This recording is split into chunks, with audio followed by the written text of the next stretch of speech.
sang to that, right? Well, we will not have that showdown. We will not have that showdown. We will not have that showdown.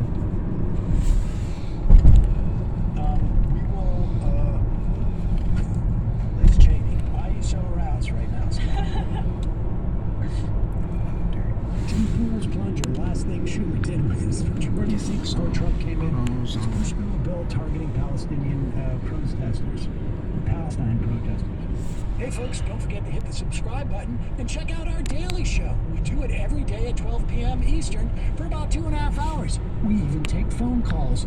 You should check that out. Awesome. Mission accomplished. Yes, mission accomplished.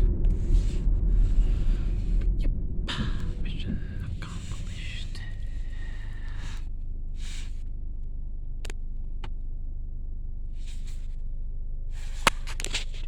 Into the band's career, so you know, so short, some not so great people who thought they liked the band, but I guess actually didn't pay attention to the lyrics, are no longer fans of theirs. And it appears that Tim Pool is one of those people. Really? Is The Mirrors Against Me the band that has the song Prayer for the Refugee? No, I don't think that's them. That's Rise Against. Oh, okay. They are friends with Rise Against, and they toured with Rise Against, and I've actually seen them play together numerous times. But they're the one who had their big song was Pints of Guinness Make You Strong. And they're a great band. And Laura Jane Grace has embarked on like a solo sort of career, and she opened up for one of Bernie's anti-oligarchy tours. I think one of the Wisconsin dates this past weekend. And she played one of her new songs that the right did not like. So Tim Pool has come out and attacked her over this song. And he's claiming to be like a former fan or was a fan or something like that. And so he's attacking her along with the rest of the right. But he's like using his like, I guess, old like thrown up in his anti-against me tirade, and she had to correct him or something like that. That's It's pretty funny. It's pretty funny because these are the guys who were claiming that conservative is the new punk rock, and I would say that Laura Jane Grace and Against Me are probably like the most influential punk bands that came out like in the 2000s. Like they are up there. Like they are. It's impossible to say you're a fan of punk and not be aware of Against Me if you know. It's unbelievable that they're attacking her and claiming that they used to be punk or they are punk or that conservatism is the new punk rock. We have a clip of Russell Brand talking about this. I just think it's really rich. Okay, go. He's on his Christian tip about it. So here's Russell Brand, I guess, upset about the developments Bender just described. God have a big back. Feels like he's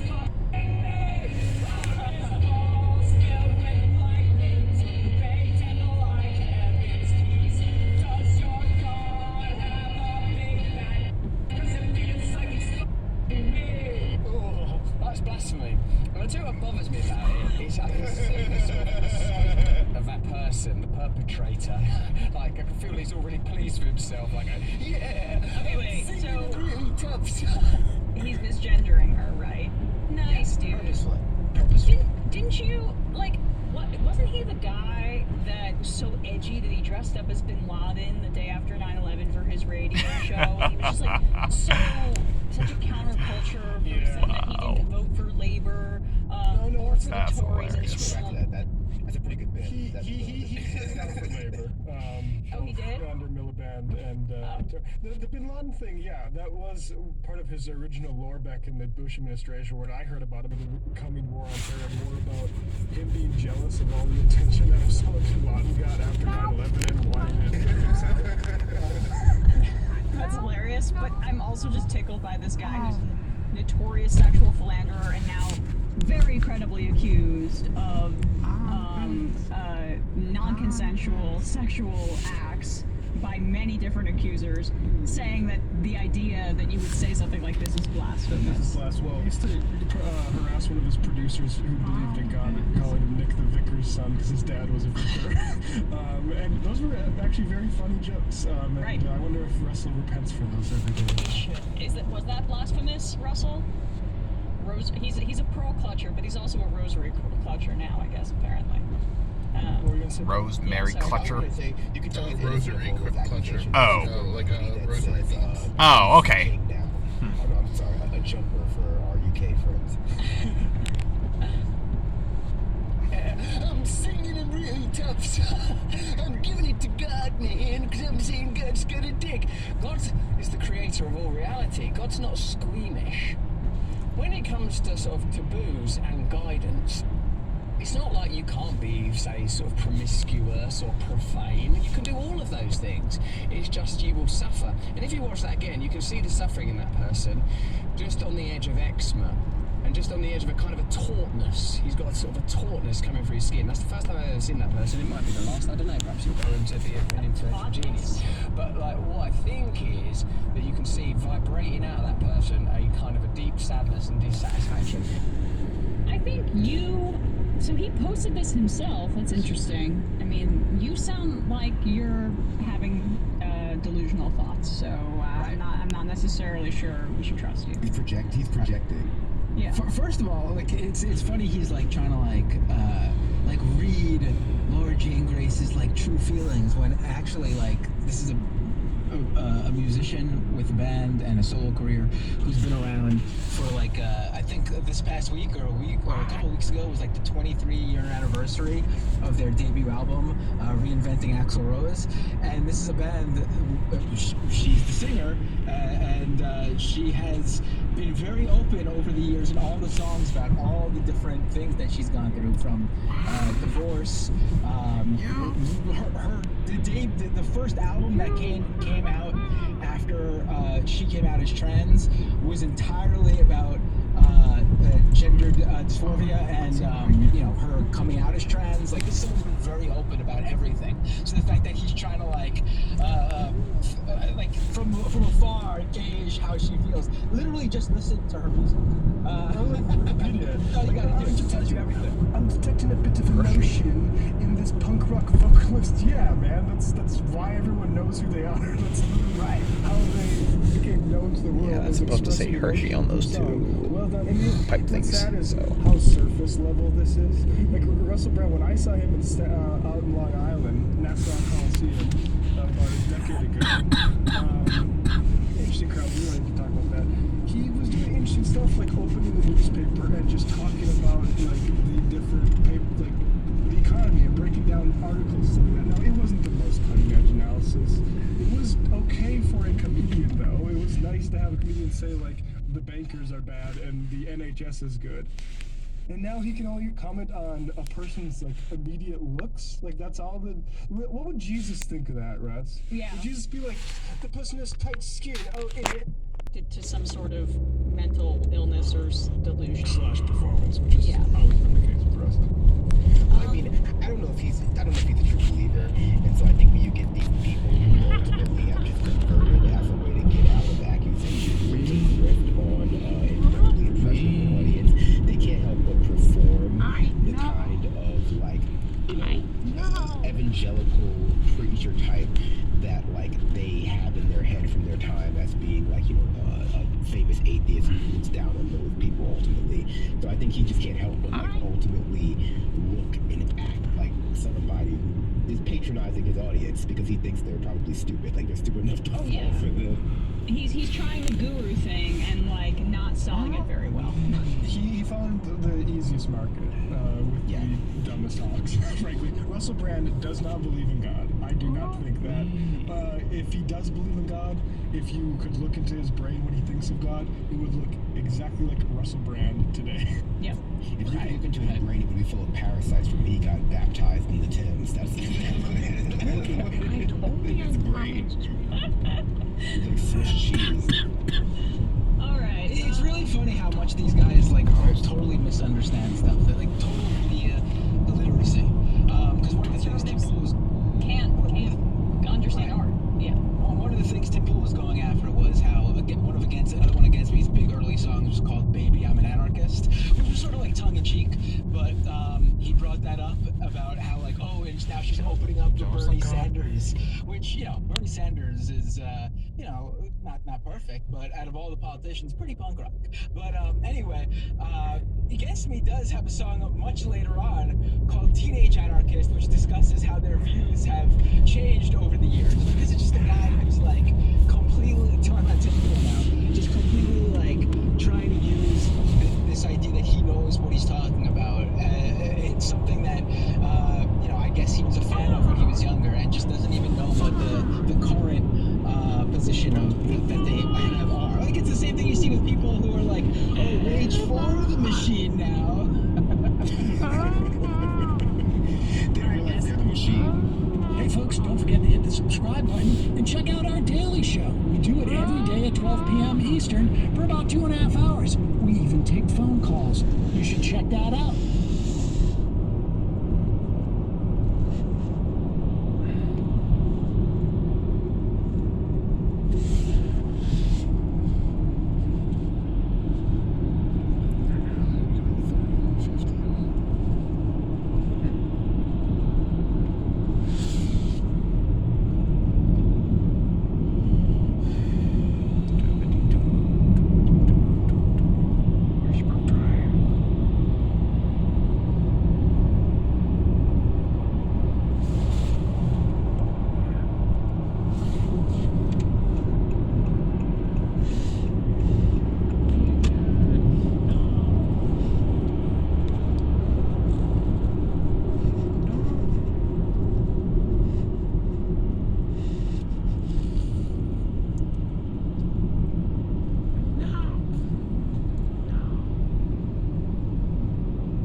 we're seeing.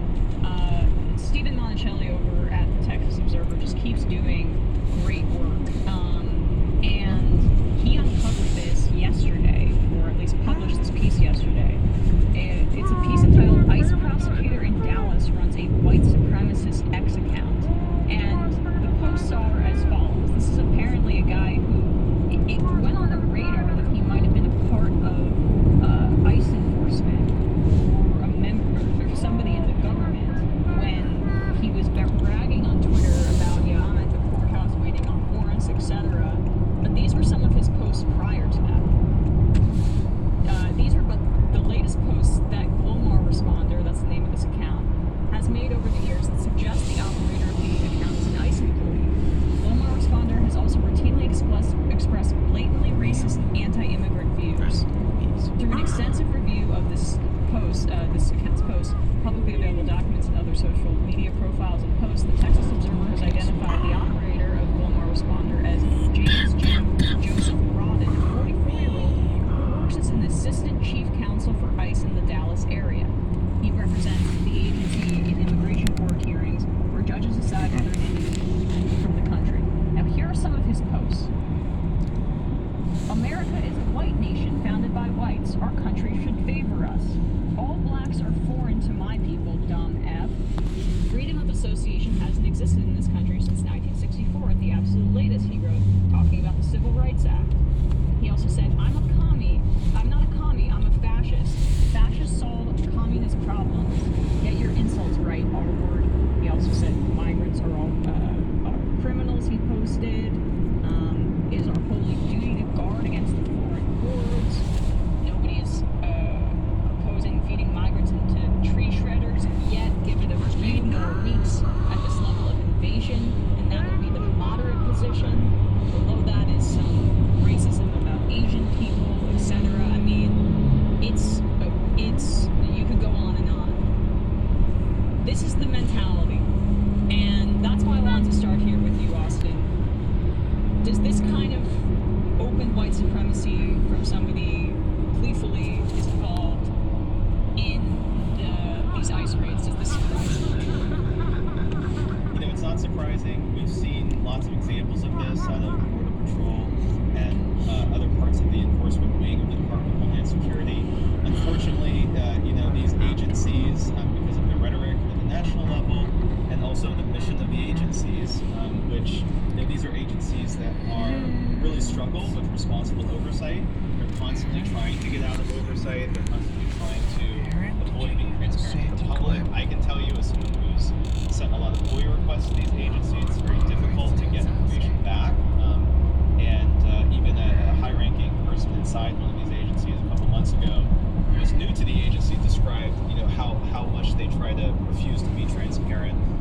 And, you know, they're hiding issues like this within their own ranks. I'll also just say, when I saw this come out, and you know, I agree with you, that reporter in the Texas Observer is doing fantastic reporting right now. What's also so important for, I think, the public to understand, which the reporting itself indicates, but, you know, this is someone who is sitting in immigration court hearings making decisions, potentially life and death decisions about families. And, you know, as the reporter described, I've sat in these courtrooms, I've spent 15 years doing research on the immigration enforcement system, and he would have been sitting there on his phone, you know, which you can see. I've sat in these courtrooms as well. And even though this is an example of something obviously very serious, you know, something that's much more rampant is not just the white supremacy, but just widespread indifference. I've sat there in immigration court with attorneys, you know, lots of different attorneys who they'll just surf the internet, they'll be on sports sites, like they're not really paying attention to what's going on. And I think all of that together helps paint a picture of a system that's just biased towards immigrants. They can sit there and cruise on Twitter and cruise on their, you know, ESPN web pages and just look around and people get deported. It's not even just about the individuals, it's the systems that are, you know, really skewed against migrants, unfortunately. Yeah, just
workers since the 1990s. We also have, we've several decades in now to globalization, and frankly, families just don't live within countries. I mean, we have lots of families look a lot of different ways, and there's a lot of families and relationships across borders. And unfortunately, our immigration system still makes it hard for families to get together and stay together. And so we just haven't really responded to those kinds of needs. At the same time, there are some of us in the academic and world and even some other writers and intellectuals who also try to point out that in some ways the immigration system is not broken. It's doing what it was designed to do in some senses, which is our current immigration system was born out of the racism of the late 1800s and early 1900s. It's long been a system that's been exploited to hurt immigrant workers, to build in false competition and false animosity among working people. I come from a working family in rural Ohio, and the idea, and I grew up, my dad did construction work, and I grew up with workers that would migrate up to Ohio from Kentucky and from West Virginia for work, the same way that migrants come from parts of Mexico and Central America for work. And so, we should be able to understand that we actually have a lot in common as people, but the immigration system creates these artificial boundaries that ultimately really just serves, people who are owning, people who have a lot of power already, and people like Musk, who's, he has not only relied on labor, who's not in the country, under aspect of it. It's not, a lot's changed in the last 20 or 30 years. There's just been a lot more humanitarian migration and family-based migration, globally speaking. This isn't a U.S. story. This is really a global story. I think there was one point in our history where there was in some sense workers really exploited undocumented labor to sort of break up unions and to undermine collective organizing in some way. And so there was, that was used. I think for the most part, organized labor and labor unions have recognized that actually we have much more in common and it's better to work together. I meant for the bosses, that they Sure. don't have to, they want a labor class of folks that they can more easily deny wages to and subjugate, and it helps them with their other workforce. Yeah, absolutely. And I saw this. I was one of the co-founders of a worker center back in that. And sometimes it's not even just the wages themselves that are lower, but it's actually just the expendability of these workers who, as you said, maybe they don't have to pay them as much, but even more importantly, these are workers who are scared about raising workplace violations and pushing back and organizing. So, absolutely. Yeah, it's you could just threaten to deport somebody if say they're being sexually harassed or they have unsafe work conditions. So I guess that brings us really to where we're at right now. In terms of fixing the immigration system, wouldn't our resources be better allocated to some of what the Biden administration was starting to do at the end, like that app where people could apply more easily and put their information and data, which would be verified, into a system as they awaited immigration court, which still needs massive improvements as well, but just making it so that it's a formal process as opposed to like we're going to put razor wire in the Rio Grande so a pregnant woman drowns to death. Yeah, exactly. And this is a thing that's a strategy that's been tried and true across the last 20 years is give people a legal pathway to register and come in, and they will do it every time. Even when that system is imperfect, even when they still have to wait in dangerous parts of northern Mexico, if they know that there is a pathway, they'll do it. They'll do it the right way. They'll wait. They'll submit the information they need because they're interested in complying. They're interested in coming in the right way. That's simply the reality for everyone. But again, we have a visa system where we have artificial restrictions on how many visas we can offer. So there's people with family members in the United States who are effectively forced to wait for 10, 20, 25 years to just come, quote, the right way. And if you have to, if you're a parent or if you're a child and you're thinking, well, am I going to watch my kid grow up or am I going to watch my parent grow old?